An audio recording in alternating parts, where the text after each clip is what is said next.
Hello everyone. Today's video is going to be on making totally vegan, totally tasty wild garlic bread. So I'm out here at one of my favourite wild garlic spots. I actually don't think many people know about this one because it's an old bridle path. But there's Luna over the side of the road. Nice little river. And then you see here we've got a lovely shady sunny patch which is perfect conditions for wild garlic. So I know I've shown you wild garlic in my previous videos, but I thought I'd just show this now in case you haven't seen any of those videos. Wild garlic is this stuff springing up everywhere. You'll actually see it absolutely everywhere at the moment. It's this stuff right here.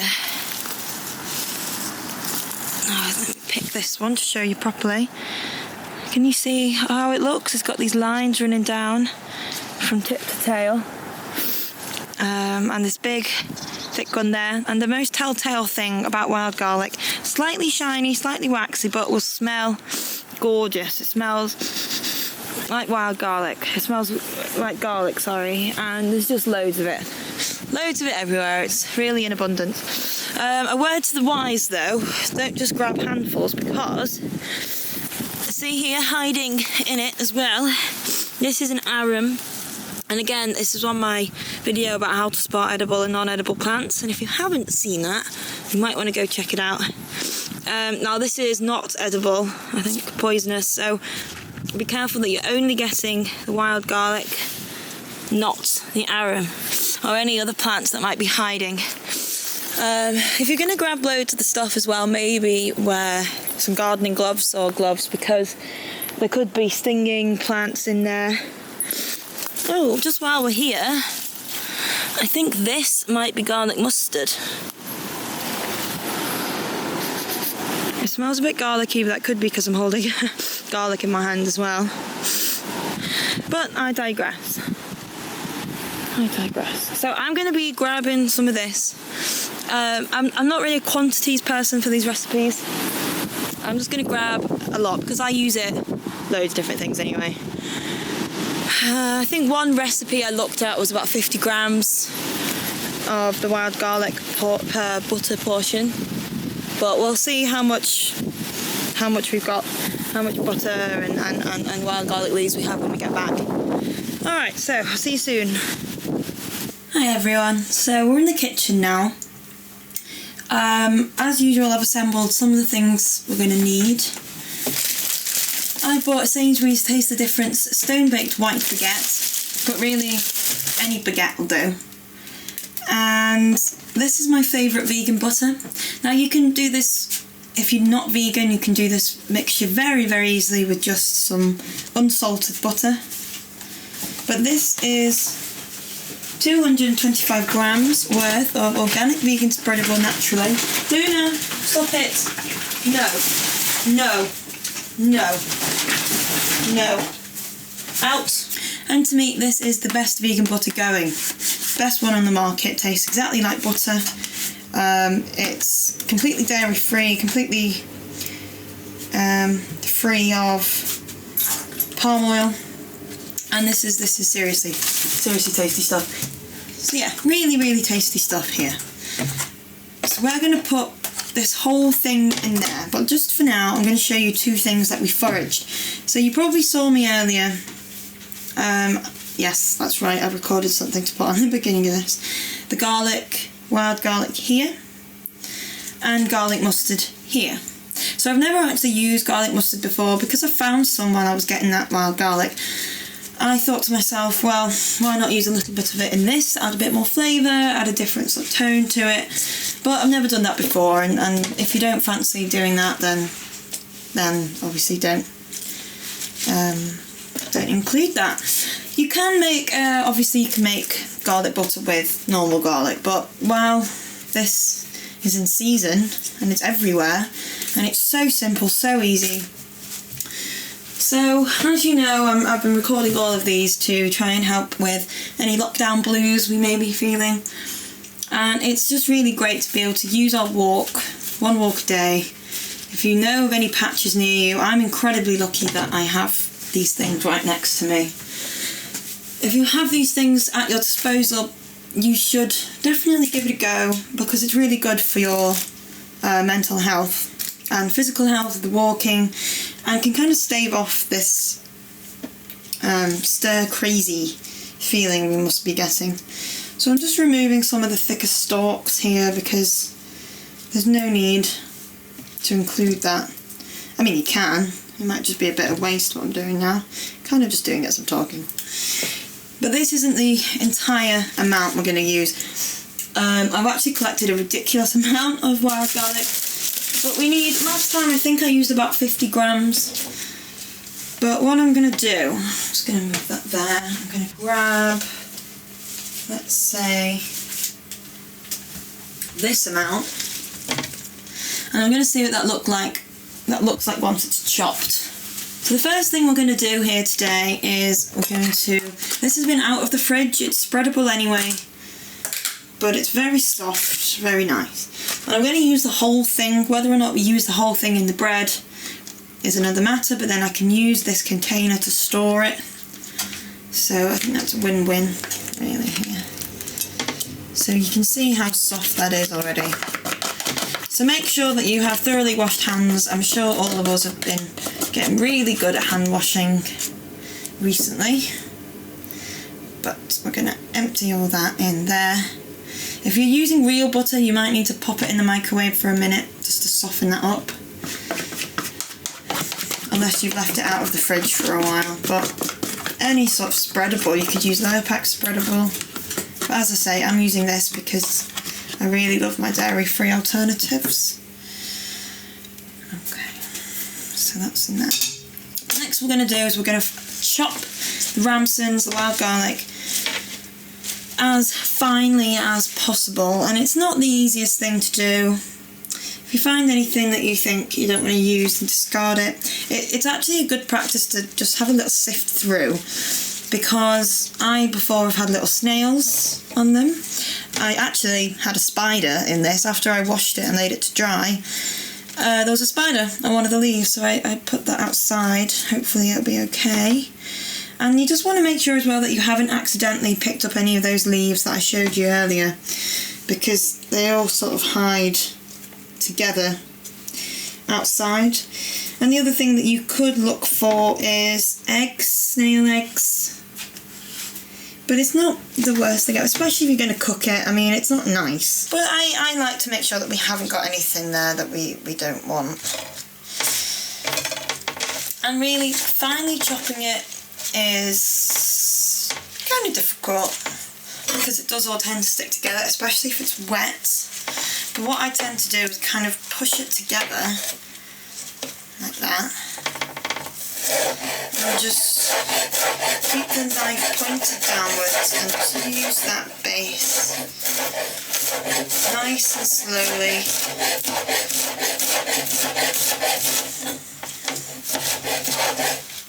And push it all together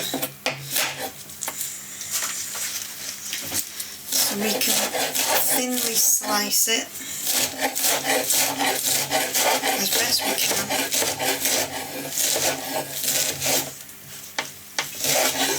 And you'll know for sure if you've got wild garlic, because it smells incredible, especially as it's being chopped.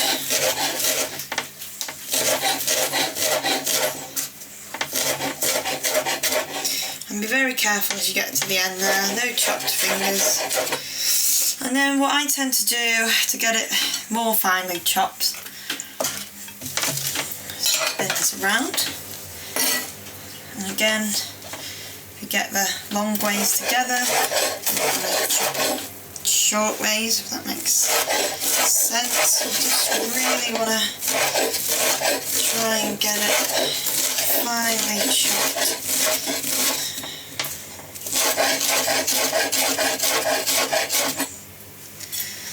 Pushing all that together.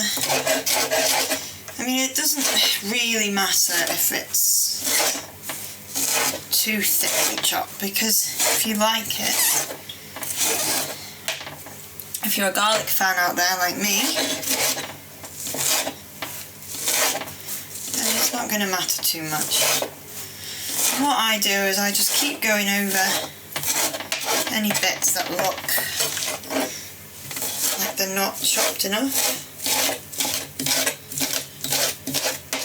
Again, being very, very careful with those fingers.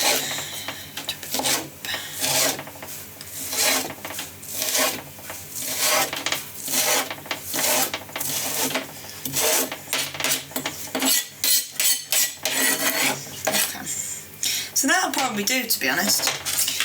And as I said, I'm going to use a little bit of garlic mustard. I'm not going to use loads of this. So if you get a few of the young, fresh leaves, like this, I'm not going to use the stems of this. As I said, I've never actually used this before, and I'll tell you in the description whether or not this was a good idea, because I have made garlic butter before, with the Ramsons, with the wild garlic. So this might just taste a bit bitter, but if you're making the garlic bread, then I don't see why not, because it's a nice extra little flavour, even if you're just making the garlic butter, just for other uses. So again, I'm just going to do the same tactic.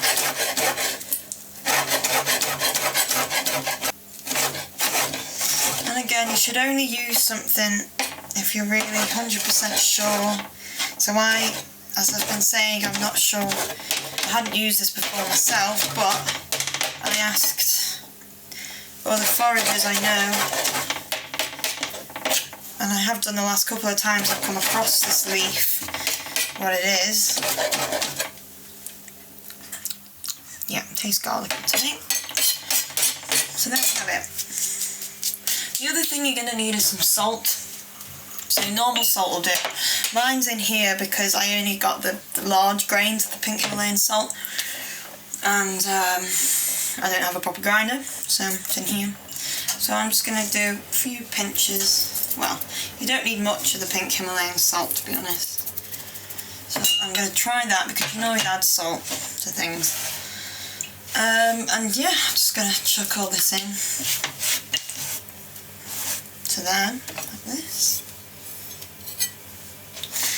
And you could use your hands or a spoon.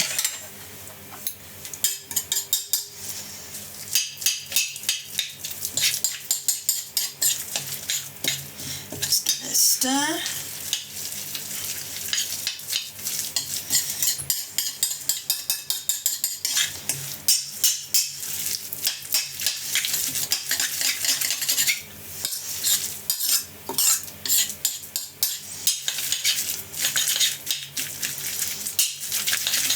Go.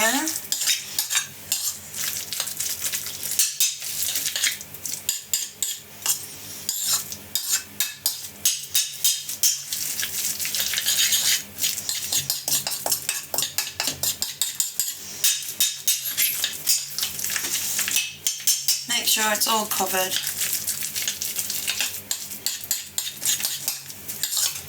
And there you have it, vegan garlic butter. Now you can freeze this if you want to, because the wild garlic doesn't grow all year, sadly. So you could mix some butter and freeze it, and then you can use it any time of year, which would be when you put it back in here. But because I'm making the garlic bread,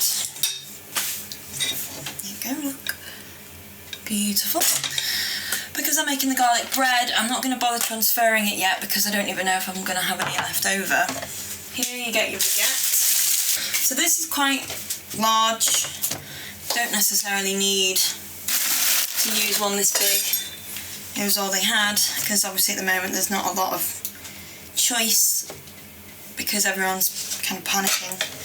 But a baguette or a loaf that you slice yourself is just going to be perfect at the moment. And when you're slicing it, you slice it into as many pieces as you want, but don't slice it all the way through. It's like when you buy one, you want to slice it until you get to about here, so it's all together, otherwise it's just going to fall apart, and then the garlic is going to fall through. So just pick anywhere to start, and as I say, you want to cut in, but not all the way to the bottom. And again, and you want to do that with the whole loaf. Of course, if you want to be master chef, you can make your own bread. And in fact, if I manage to get hold of any yeast, what I'd really like to do is make some wild garlic bread from scratch, which if I do that, I will, of course, show you what to do. I'd also like to take a moment to thank you for watching. I think this is definitely a time where we can all support each other, and this is just sort of my way of showing people how I'm coping with the current crisis, which is of course food based. So now we've made our incisions, I'm going to start conservative at first because I don't want to run out, and also it's, you know, you don't want to eat all of this butter in one go. That would be pretty unhealthy. I know it's vegan butter, but it's still butter, still a type of fat. So just going to start by wedging in some of this butter here. And I know food's scarce, but if you're going to make a big load of something here, especially if you're going to be foraging, then why not invite, oh no, you can't invite people over. I was going to say, why not invite people over to try it, but I mean, if you've got an outside garden, front garden, you could maybe ask a neighbour if they want any, but it's just such a funny time at the moment. I'd love to say go and share and be neighbourly and all that, but I guess you're not really supposed to, are you? So, as you can see, we don't need a heck of a lot for each piece. So I can probably start to add a bit more now. And you want to make sure you get it all the way in, because it would be so tasty. So tasty. Even if it's popping out like that, that's fine. It doesn't have to be neat. In fact, it's possibly even better to have it popping out like that.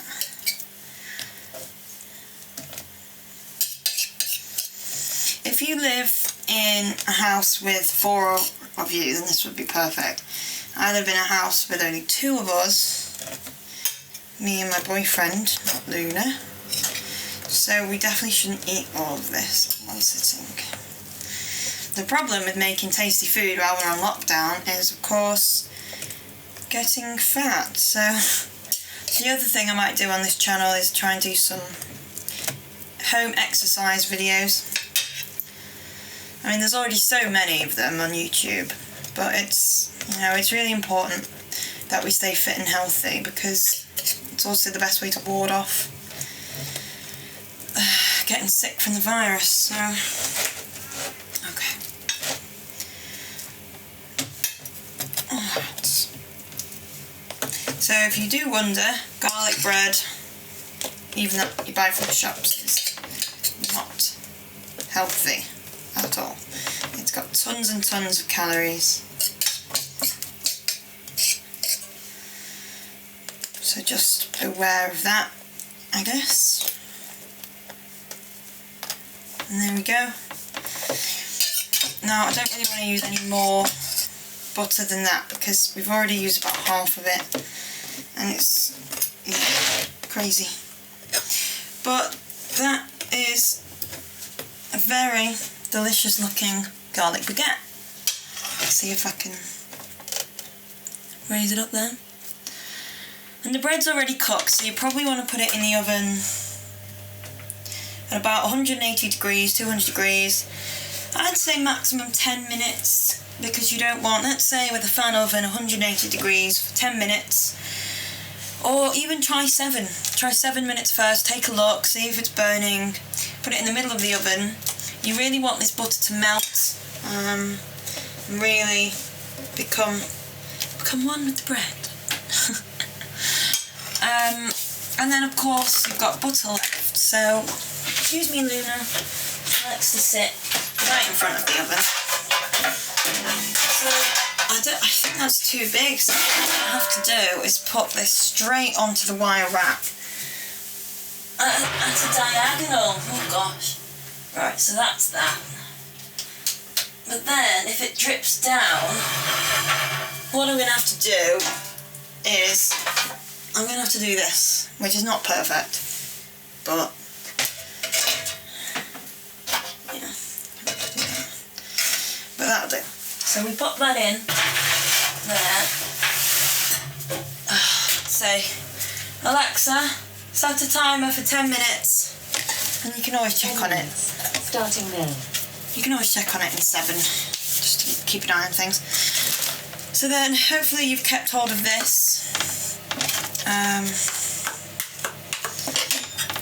You can add that there. Tasty. And in fact, I wouldn't even waste this. I would keep this for your next piece of bread or sandwich.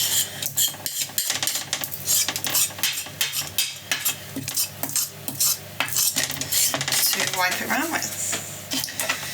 So here we have it. Our very delicious, 100% vegan, wild garlic bread.